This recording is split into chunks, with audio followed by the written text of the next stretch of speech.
Okay, so welcome to the Brodart Tell Me More Fabulous Fiction webinar, sponsored by CamCat Publishing, Penguin Random House, and Simon & Schuster. We have a really exciting venue for you today. We have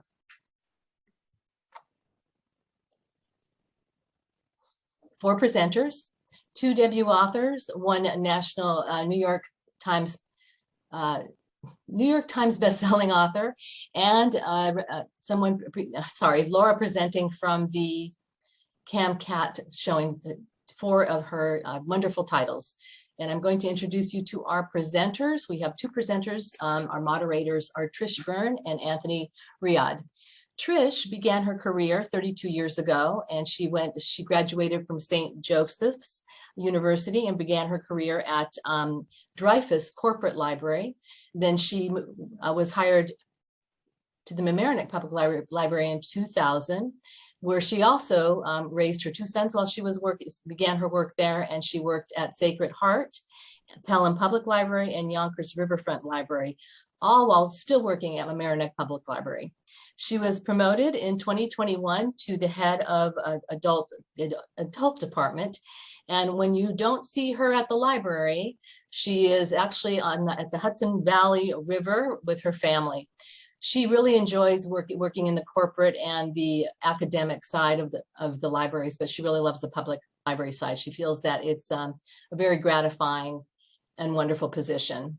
And Anthony is with the SUNY Westchester as a library technician, and he works at the Mamaroneck Public Library as head reference, creating programming and really getting to know the community. He's also on quite a few boards. He's a board member of the Westchester Library Association, and he dabbles in other board meetings and what have you, but he also likes to eat and cook in restaurants.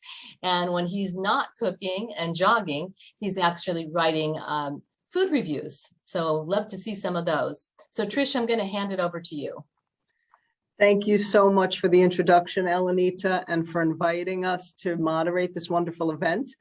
It's a privilege to be chatting with these amazing authors this afternoon. I'd like to thank all of the attendees for joining us as well. Our first author is Lizzie Damilola Blackburn. Born and raised in London, Lizzie Damilola Blackburn is a British Nigerian writer who won the literary consultancy Pen Factor Writing Competition in 2019 with an early draft of her debut novel.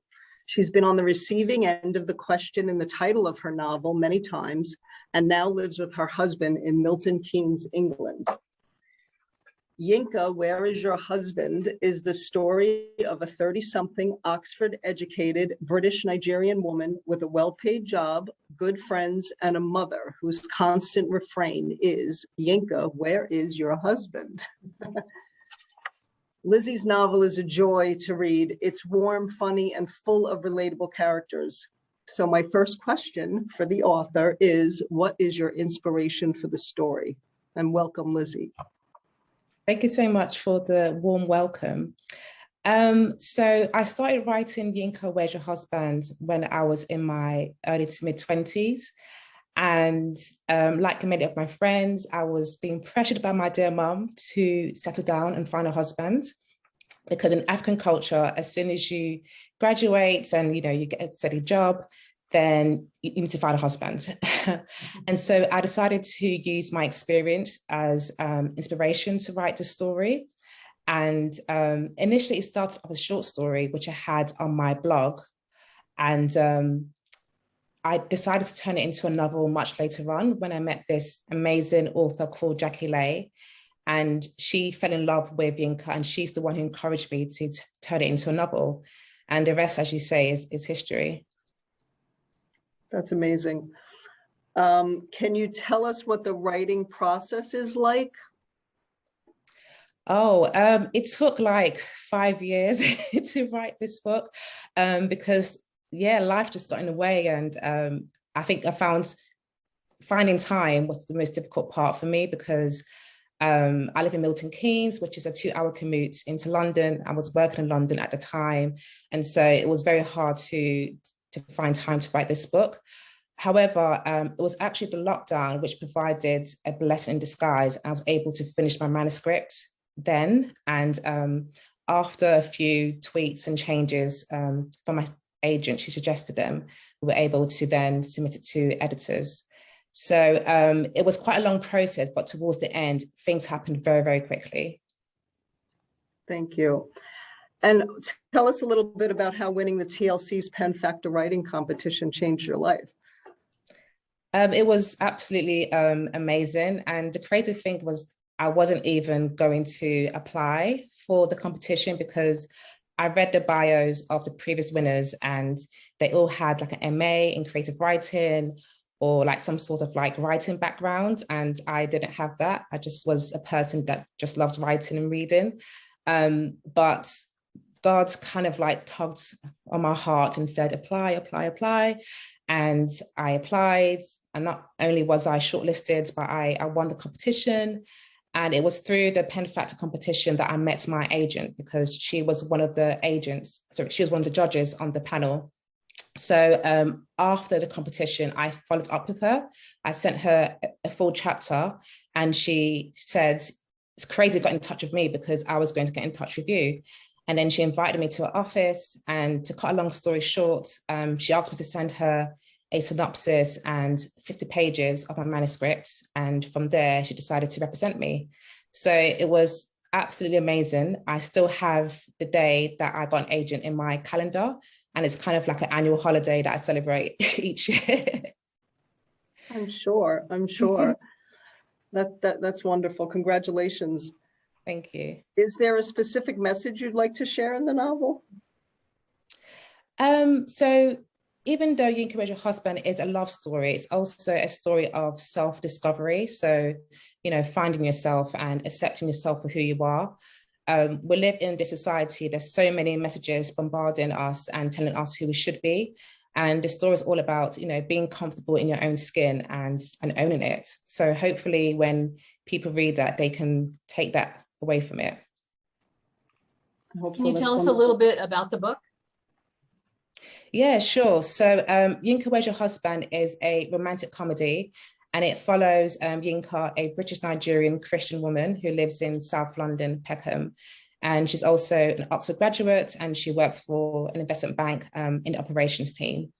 In terms of her personal life, her love life is non-existent. And for that reason, her lovely but overbearing Nigerian mom is just always hassling her, as well as her many, many Nigerian aunties.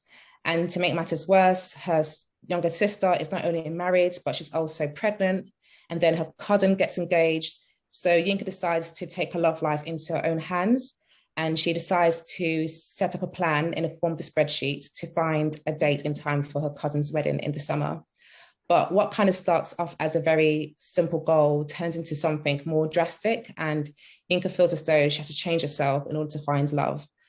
And so the story kind of follows her roller coaster journey through that, but also how she kind of navigates that challenging time with the help of her friends as well. Wonderful, thank you. Plans for next book? Yeah. The funny thing was I was actually planning to write a sequel, but I've scrapped the idea. Last week, I came to the conclusion that I kind of want to sink my teeth into something new. However, there are going to be some characters that are in this book that will be the next one. So people will still kind of get to find out, you know, how Yinka's doing and, you know, what she's up to. But I don't want to give too much away, but it's going to be another book where you just hopefully fall in love with the character and root for her all the way. That's great. We have this on order. I can't wait for our patrons to read it. Thank you. We're very excited. Unless you want to ask another question, Elenita, I can move on to introduce Anthony. Yes, please do. Okay. Anthony Retta is my colleague. Hi, Anthony. He will be introducing our next author, Jay Newman. Thank you, Trish, and thank you, Lizzie. I could appreciate the cultural aspects of your book because the norms of pressures of parents, what they expect of you at a certain age. So I could totally appreciate that. I want to welcome Jay Newman. Jay Newman has worked in the field of international finance as a trader, an investment banker, and an investor for 40 years. During most of that time, he focused on investments in the defaulted debt of sovereign nations in Latin America, Eastern Europe, Africa, and Asia. Under Money is his first novel. Everyone, I'd like to welcome Jay Newman. Jay? Anthony, thank you. Thank you for having me. This is my first public event talking about Under Money. I'm a little nervous, but I'll do my best. As Anthony mentioned, I spent over 40 years working in finance, and the last 25 of those at a hedge fund. And when I retired, I wanted to write. I'd always written a bit. I'd written articles, op-eds, but always nonfiction topics. But when I retired and I thought about writing, I realized that if I just wrote about hedge funds or finance, I thought it would be kind of a snooze, and I also thought it wouldn't reach very many people. So I started with a thought that had occurred to me years earlier when I met a guy when I was working at an investment bank who had been in the Army, went into banking, and then went back into the Army. And he was a special ops guy, and he was always diving into and out of hot zones around the world. At different points in time, he'd be responsible for helping countries that were war ravaged rebuild their banking systems, to the point where he was known widely as a combat banker, because he was in right after the boots on the ground. He would show up and start talking about money and banks. So he was the genesis for the idea. And the connection to hedge funds and finance was that hedge funds are, for me, a fascinating creature because they're ferociously secretive. They trade on information because information equals money and money equals power. But the beauty of working at a hedge fund is that you can travel anywhere in the world, anytime, and get into virtually any room. And for a budding novelist, that presented a lot of opportunity. So that's really how I began. The title Under Money really came about because my son had been studying in Japan and befriended a restaurateur. And the restaurateur came to New York, and we were taking him out to eat. And we went into a Japanese restaurant in the East Village in New York. And I asked him, I said, Yoshi, is there any difference between opening a restaurant in Tokyo and in New York? And he said, no difference, under money. And so that's how the title Under Money, which is kind of a Japanese slang for corruption and bribery, came about. It's about money that is invisible to the naked eye, but which controls people and events. And that's really what happens in the book. A group of patriots decide they don't like the way the world is going. They don't like tribalism. They don't like factionalism. But they want to get one of their group elected to political higher office. In this case, to the presidency. They're ambitious. And that's what they set out to do, but they need a vehicle that will produce cash that can fund his election. So that's in broad strokes. That's really the story of Under Money. Well, you may have sort of answered this, but what was really the inspiration to write this? Because you're not coming from an author's background. You were in financial and investments. So now to kind of pen a manuscript, what was the inspiration to write and then write this subject matter? Well, I was struggling with how to deal with bigger issues in finance and in the hedge fund world, in the dark money world, because they're really two different things.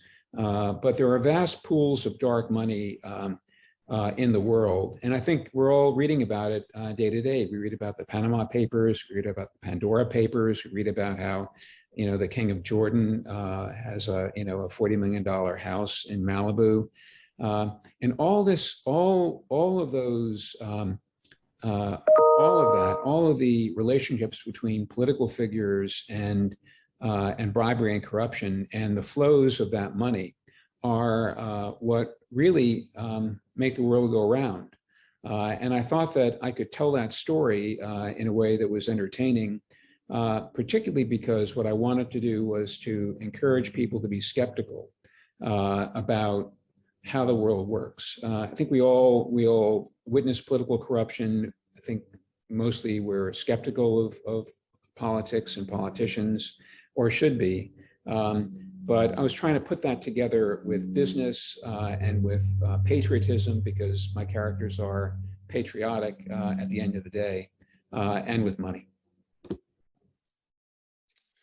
And because you were in international finance, how much research did you really have to do for this title, or how much was all firsthand experience witnessing things and dealing with certain finances, or was there a lot of research that had to go into this title? A lot of it, a lot of the inspiration for the scenes and the characters came from people I had met over the years. But what surprised me about the process was that every time I thought I had invented something, and then I began to research it, I realized it had already happened. So it was my job and my creative impulse to kind of put those events or versions of those events together in a way that would tell the story. But it's the old saw, right? Everything under the sun has already occurred. And for better or for worse, that's the reality. It's just a matter of how you combine them to advance the narrative.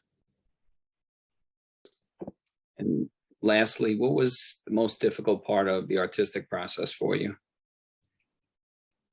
The final edit. I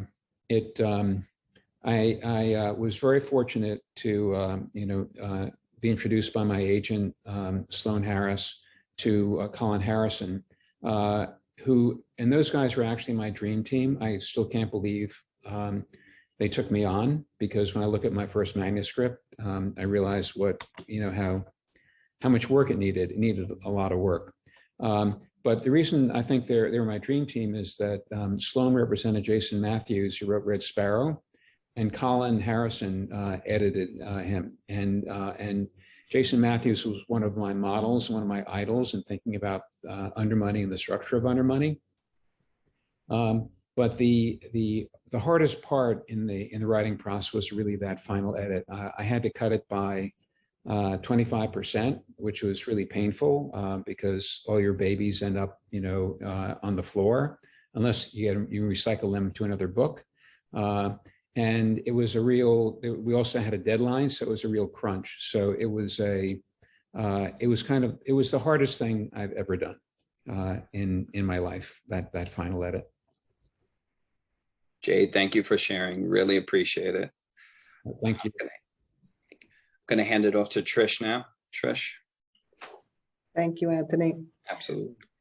Our next presenter is Laura Woofit. Laura is here from CamCat Publishing to speak about 4 of her books.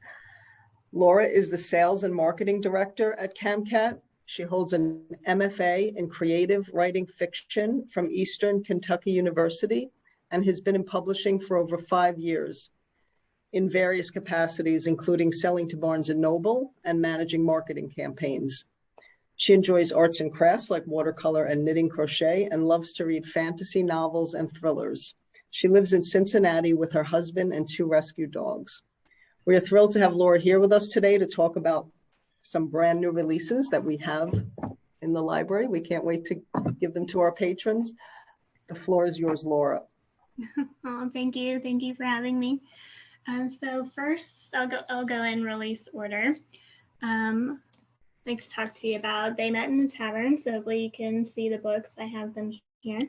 This just released in August, and all of our books are available in hardcover, large print, paperback, ebook, and audiobook.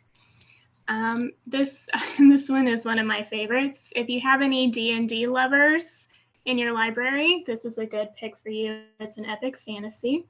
And the author was heavily inspired by Matt Colville's The Ratcatcher series and his love for D&D. He used to play with his college friends a lot, and as things happen when you graduate, you tend to go your separate ways.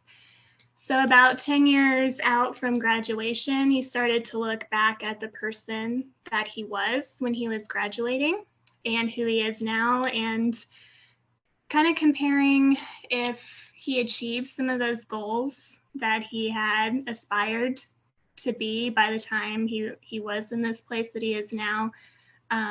So if he was in college, one of his goals, would it be like to become an author? Would it be a successful businessman, or any of those dreams that you have that you think your life might be like when you graduate? And then fast forward those years and evaluating where you are and whether you would want to go back to that place of connection, of those really close friendships. So that's what inspired this fantasy. It's kind of an ensemble cast. You have a bunch of superheroes that back in the day, in their glory days, they were very popular. They had a bunch of grand missions that brought them a lot of glory, but their last mission together failed horribly and went terribly wrong, and they went their separate ways after that. It's been years now since they've broken up, and they discover that someone has put a bounty on the Starbreakers' heads. That's the name of the group that they were. So they have to come back together one last time to save the day, even though some of them are who they didn't wish to be. Some are happy that they're not in this game anymore, and others have not left that time period. So it's a really great book, and it got really great reviews from Publishers Weekly and Booklist. Wonderful. And the next book is a mystery and detective novel, The Disappearance of Trudy Solomon. The inspiration for this book came from Marcy McCreary, the author.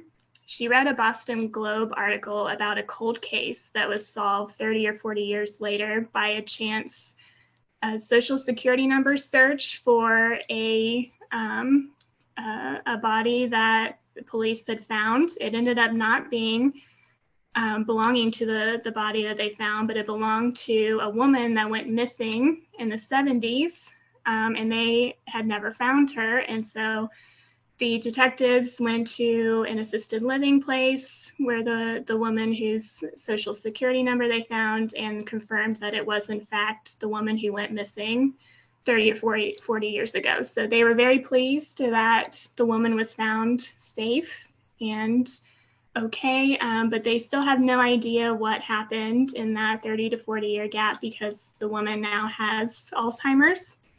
So that inspired Marcy's novel. Her novel is about a Catskills waitress who went missing in the Catskills hotel era, and a female detective teams up with her father, who was the original detective on the case, and they have to go solve it. And unfortunately, what they uncover kind of leads back to her childhood and some dark secrets that she wasn't expecting to find. So fans of Knives Out or any of those classic mysteries, Dirty Dancing took place in the Catskills, so we like to call it Dirty Dancing meets Knives Out, but there is no romance in this. The next one is a psychological thriller, Beneath the Marigolds by Emily C. Whitson. This is her debut. The inspiration for this book came from watching a season of The Bachelor or The Bachelorette. The author doesn't always agree with the outcomes of the show or what they try to push, that you have to get married to be successful and things like that. But she is so fascinated, as we all are, with reality TV relationships. There's a lot of drinking and there's a lot of stress, and a lot of times the contestants don't get enough sleep. So when you throw all of those things together, that's when we get a lot of the interesting things that happen. So in this book, she wanted to explore what would happen if a reality dating show went terribly wrong. So this is told in dual narrative. Anne is kind of the main character that we follow, who's investigating the disappearance of her best friend, Reese. Reese went to this retreat, hoping to find love, and disappears. And Anne goes to the same retreat, pretending to be someone who is looking for the same thing, but she's actually going to investigate the disappearance. And as the novel goes on, you get more and more clues as to what happened to Reese, as you get little snippets of her point of view. So I just finished watching 9 Perfect Strangers on Hulu last night. So if you like those kind of retreat mysteries and things like that, your patrons will love this book. Wonderful. And the last one is The Ghosts of Thorwald Place by Helen Power. This is also her debut novel, and it had great reviews in Publishers Weekly, and Joe Kaplan, author of It Will Just Be Us. The author is an academic librarian from Saskatoon, Canada, and she has a really big Instagram platform. So I think her handle is Power Author on Instagram, so you can find her there. The inspiration for this novel came from her love of Hitchcock movies, especially Rear Window. So if you or any of your patrons are fans of any Hitchcock movies or books or films that are inspired by Rear Window, you will love this book. So that was the initial premise for the book, but the rest of it came from a very vivid dream that Helen had, where she was stuck in an elevator and she couldn't leave the elevator. She could only go up and down, and she could kind of go into her neighbors' places and uncover things that she probably wouldn't have wanted to know. So that's what inspired this book. So the main character gets murdered in the elevator of her very secure, high security apartment building in Toronto. And she comes back as a ghost immediately, and she's forever tethered to her death spot, which is the elevator. So the tether allows her to go into a little bit of her neighbors' lives, and she tries to uncover who murdered her. So she kind of learns secrets about all of her neighbors, and that's kind of where the tie-in to Rear Window happens. It's a really great read. And that's all the books. Thank you, Laura. I can't wait to recommend these all to our patrons. We have them all now. I do have a few questions. So I know that CamCat Publishing is a new company which opened for business in 2019. Can you tell us a little bit about the story behind the launching of CamCat? Sure. Yes, so Sue Arroyo is our founder, owner, and publisher. In 2019, she contacted her former editor and close friend, Helga Scheer, who is our editorial director now, and told her that she wanted to start a publishing company. And that's kind of where it started. But she's always been a big fan of books, and that's kind of where we got the tagline, Books to Live In. So we wanted to do books that are in various genres, but they're your favorites. They're the ones that have worn pages. Maybe the binding is coming apart because you read them all over and over again. But Sue's been in IT for a number of years, and she's owned several businesses. So she's a very successful woman, and we're very proud to have a woman owner as an independent publisher.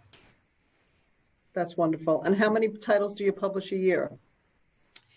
We do about 25 to 30 right now, and we're hoping to up that to like 30 to 36 in the next year or two.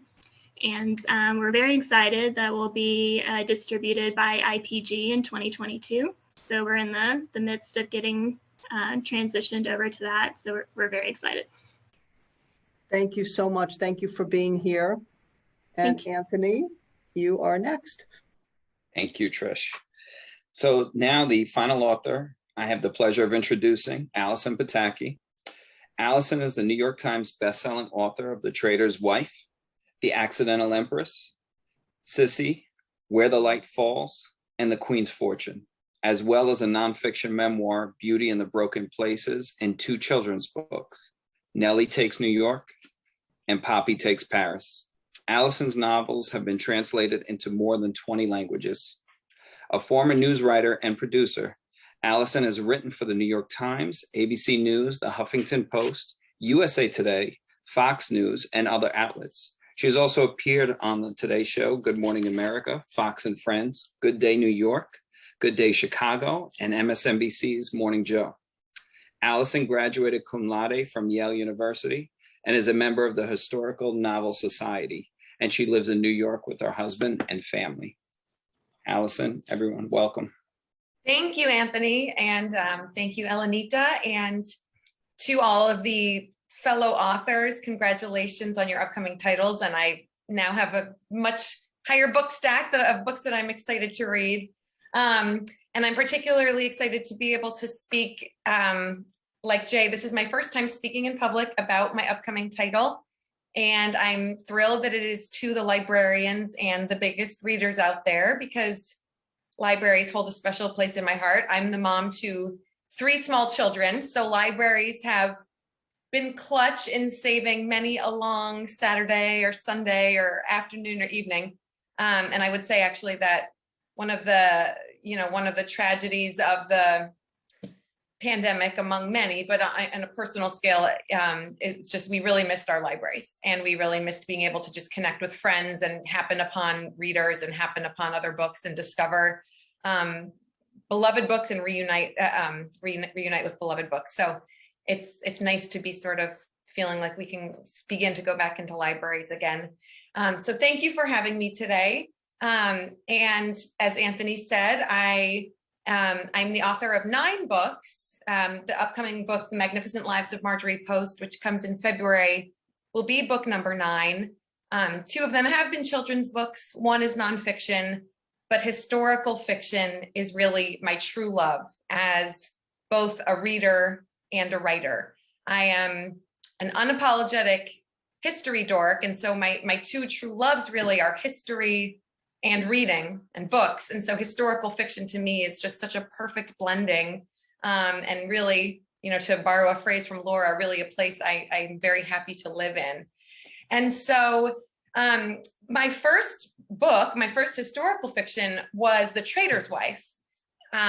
I, like Trish, share a love of the Hudson Valley, and I grew up across from West Point, which from its earliest days in colonial history was referred to by George Washington as the key to the continent. So West Point on the Hudson River is this critical location. And so as a result of the role it played from the Patriot colonial times onward up until today, it's an area that is steeped in history. And so one of the things that we just knew growing up in the Hudson Valley across from West Point was that one of our more infamous local residents was Benedict Arnold. And obviously every American and elsewhere beyond America, one hears the name Benedict Arnold and thinks synonymous with traitor. And so just being in the area, I knew, half a mile up the road, that was the house that Benedict Arnold lived in. Arnold's Flight is the trail that he fled by when he was discovered in his treason, when he almost ended the American Revolution. And so while I was just taking a walk on Arnold's Flight a few years ago, when I was working in news still, I came upon a historical diorama on that trail that said a little bit about Benedict Arnold and said a little bit about Major John Andre, the British co-conspirator of Arnold's. And then there was this beautiful portrait of this young woman with this Marie Antoinette hairstyle. And it was a pencil engraving, and her name was Peggy Shippen Arnold. And she was the young wife of Benedict Arnold, and the pencil engraving was by Major John Andre, Benedict Arnold's co-conspirator. And I just had this light bulb, this question go off in my head, thinking, why is Benedict Arnold's wife being drawn in this beautiful gown with this beautiful hairdo with this pencil engraving by his co-conspirator, Major John Andre? And I just thought, what is this story here? And how do the points of this triangle connect? And who is this woman, Peggy Shippen Arnold, who's the wife of Benedict Arnold, who I've never heard about? Anyway, I had to dig into the story. I wanted to know a little bit more about Peggy Shippen Arnold. And as I did dig into the story, I discovered that it was truly Shakespearean in its scope and in the juicy, dramatic nature of it. And writing the story of Benedict Arnold's wife, Peggy Shippen Arnold, a figure about whom I had known next to nothing, that turned into The Trader's Wife, which was my first historical fiction book. And when I published The Trader's Wife, I could quit my day job and I could become a full-time author doing what I truly love, which is writing historical fiction. So from then on, I've really focused and relished the work of pulling these stories of women in history, where they played these pivotal roles in shaping history, and yet the men who surround them, their names are much more well-known than the women. After The Trader's Wife, I went over to Europe and I focused on the story of Sisi, who was Queen Empress Elizabeth of the Austro-Hungarian Empire. So again, a fascinating woman who had a front row seat, not only to witnessing history, but shaping history, and yet whose name is perhaps not as well known. And so Empress Elizabeth, or Sisi as she was known, as she was beloved by her people, was the last great empress of the Austro-Hungarian Empire, right before the firing shots of World War I. She was sort of a Princess Diana figure, beloved by the common people, and she presided over the Habsburg court that gave us the music of Johann Strauss and Richard Wagner and Liszt, and gave us the art of Klimt, and gave us the science of Sigmund Freud and the golden age of Vienna and Budapest, right up to the firing shots of World War I. And yet her story is really just not as well known as those of the men. And so that brought about the books, The Accidental Empress and Sisi, Empress on Her Own. And I just loved telling her story and being transported to her world. So then a few years ago, well, 5 years ago, it was 2016, I was with a family friend. And at that point I had published a few historical fiction novels under my belt, focused on pulling these women from history with these really dramatic, true inspirational life stories. And this friend said to me, "What do you know about Marjorie Merriweather Post?"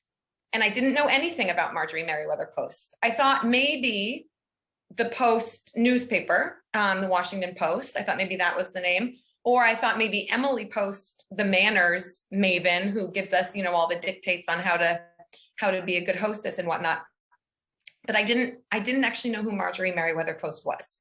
And so this friend said, you love writing these stories about these fascinating leading ladies from history. You have to go to Marjorie Merriweather Post's home in Washington, D.C., Hillwood. So I went on this pilgrimage to Hillwood Museum in Washington, D.C. I entered the world of Marjorie Merriweather Post, and I have not left. I have become obsessed with this fascinating, iconic, inspirational woman whose life spanned almost the course of the entire 20th century. And how I sort of like to compare her, or sort of like to explain that she's sort of like the Forrest Gump of the 20th century, in that she had a front row seat to every major moment you know about. And she was there and she was shaping it. And yet she had way better clothes and inhabited way better homes and locales. And so if you have a refrigerator in your home, or a freezer, or you've ever eaten a frozen vegetable, or drank orange juice in the month of January, or eaten the meal of breakfast, then Marjorie Merriweather Post changed your life. She impacted the American lifestyle in fundamental ways. Her family was the Post, the food company that invented the concept of providing to Americans on a mass market scale ready-made breakfasts. So grape nuts, they invented the breakfast cereal Grape Nuts that became available to the public. Before that, it was a housewife was waking up in the dark and starting a fire and making porridge and making eggs and making bacon and making flapjacks. And the Post said, we're going to come up with something that people are going to be able to feed their families. It will be healthy, it will be convenient, and it will be affordable for everyone. And so after they changed and revolutionized this concept of breakfast, they went on to lunch, frozen foods, desserts, drinks, coffee, you name it.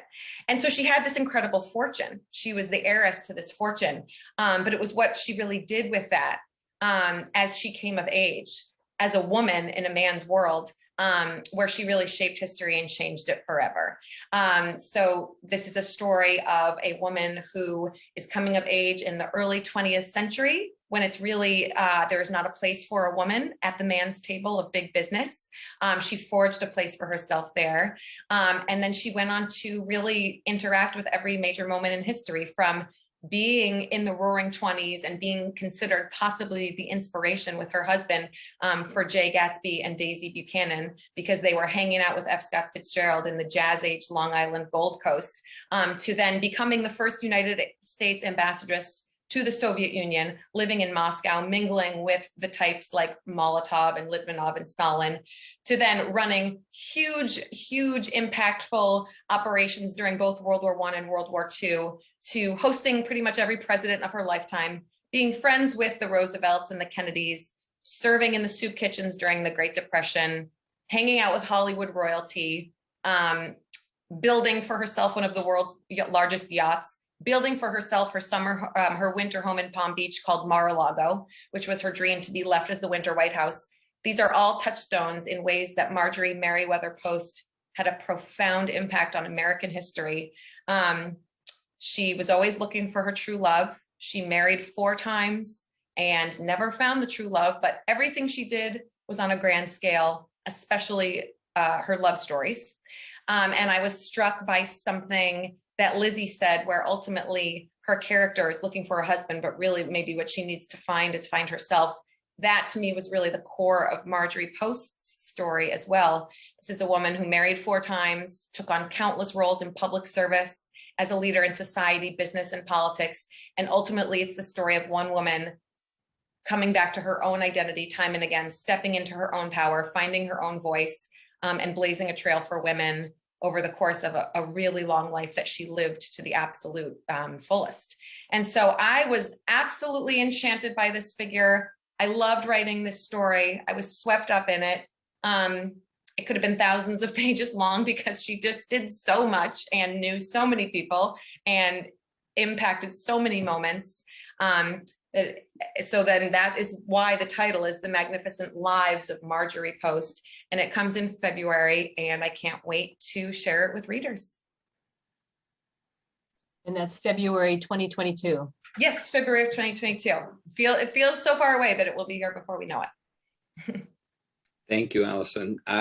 It's interesting. So it's a female-driven title, just like it seems like previous titles. So you answered my question, because I was going to ask what's the inspiration, but it's clear what the inspiration is. This person was a huge change maker. And unfortunately, I don't know why that didn't make it into my K through 12 teachings, but her name definitely didn't pop up.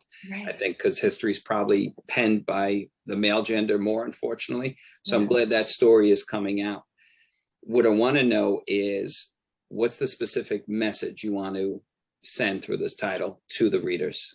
That you hit it right on the head, Anthony. And one of my favorite things I like to say is I like to write her story. So it's history, but it's pulling the woman's story to the center stage, and really giving the woman the time as the leading lady of her own story.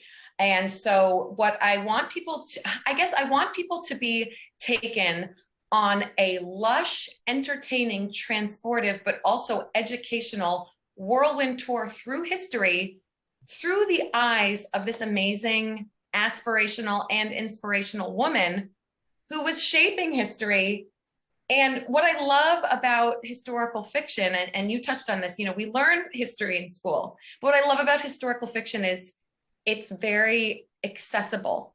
And it can be educational while also being entertaining. And if I do my job right, you pick up one of my books of historical fiction, and then you're inspired to go down the rabbit hole or the Google hole and to just really dive into the history as well. And really what I find time and again is when you're researching history for historical fiction, you come upon these moments or these conversations or these individual characters where you just think, gosh, this is too good to be true, but it is true. And so it makes for really fun writing and hopefully enjoyable reading as well. Thank you. And this is your 9th title. This is my 9th book, yes. And it feels very, this one is really personal to me. And you know, like I'm a mom of 3 and you never say you love one baby more than the other. And I think similarly with your books, you love them all differently, but this one has a very special place in my heart just because the history is just so good. And Marjorie Post was such an inspiring figure to me. But how is the writing process now that it's kind of the 9th time through? Is it more fluid for you, or is it just as hard every time when you're writing a new novel? I think it gets harder every time. I think with my first book, I just had no idea what I was doing. And I was just kind of like the luck of the innocent. And I was just so, you know, naive. I was just having fun. This one was my hardest one, I think, because you have that added expectation and pressure on yourself each time, but also just the nature of this material. I've never written about a woman who was this close in recent history. A lot of the female subjects I've dealt with were centuries ago. And so there was just a plethora, an overabundance of information available. Plus she lived such a long life. It was so well documented. And there really were not years of her life that I could skip over or gloss over because it was all very fascinating and compelling and impactful. And so it was a real challenge to cover it while keeping the flow of the narrative going, not getting bogged down, and really like having that satisfying arc for the reader without writing a book that's thousands of pages long. And so the writing process with this one, I would say, was the hardest one. I also just have had more children as my career. You know, when I was publishing my first books, I had not yet had children. Now I have 3 children. So there are far fewer hours at my disposal to write. And it's about finding that time and getting in that groove to do that deep creative work of writing. And so there's just a lot that I'm juggling with the, you know, copious facts of her life story and just the logistics of my own life story. Writing this was a challenge. It was 5 years in the making. And was there a favorite part of the book or her life that really just cemented, I'm so glad I chose this subject as this? Yeah. There were a few, but I just have to say her years of the Roaring 20s were, I mean, it was the Roaring 20s. It's like, it's popping like a gin fizz. Her lifestyle, she was a pace setter. She was building Mar-a-Lago. She was hanging out on the Gold Coast with the likes of F. Scott Fitzgerald and Florence Ziegfeld and Bailey Burke. And that was the point of her life where she was married to, you know, of her 4 husbands, they think E.F. Hutton, Ned Hutton, was probably the great love of her life and the great heartbreak of her life when he broke her heart. And so she was so happy during those years in the 20s, and she gave birth to her daughter, who is Dina Merrill, the actress who many people are familiar with, Dina Merrill, but those were the years when she gave birth and was raising Dina. And so writing about the Roaring 20s was they just lived life on such a grand scale, Marjorie Merriweather Post and her cadre of family and friends at that point. So it was really fun to write about that. It was fascinating to write about her time in the Soviet Union at the start of World War I, because the czars, the Romanovs, had just been toppled and the communists had just taken power. And so Marjorie is there at this moment where there is suddenly imperial treasure just in warehouses available for anybody who can afford to buy it. And so Marjorie uses her time in the Soviet Union as ambassadress to also become the largest Western collector of imperial Romanov treasure. And so that's why if you go to her home at Hillwood Museum today, her final home, I mean, you're surrounded by Catherine the Great's jewels and all of the Romanovs' treasure and chalices and portraits. And so her time in the Soviet Union was so unique. Her time hanging out with the Roosevelts was fascinating. Her time during the Cold War was amazing. There were a lot of really, really fascinating moments. Thank you. Thank you for sharing that, Allison. Yeah. And that was my last question. Elenita? Well, thank you. We've gotten some good comments. One comment was, are these books available in Australia? So that's how far we're reaching today. Does anyone else, any other author or Laura, anybody have any more comments or would like to share anything else before we say goodbye? No? Okay, well, I really appreciate your time. We've gotten some great comments. Oh, somebody has something in the chat, a couple people. They like the presentation. Thank you so much for all that you guys have done. Also, I guess Penguin Random House had, Allison, they had your book featured in their morning book buzz this morning. So somebody commented on that. That's exciting. So that's exciting. So you're getting a lot of getting out there. Thank you so much for all joining. We thank our sponsors, and we will have this videotaped if anybody wants to see it, and we'll send out a thank you notification. And we do these Tell Me More webinars every month. The next month, November, is going to be kids books, picture books, and authors talking about books around the world. And then we will start up again in February with another group of adult titles. And there seems to be quite a lot of chats, and I think it's more like, thank you, thank you, thank you. Yes, everybody really has enjoyed it. So thank you all so very much.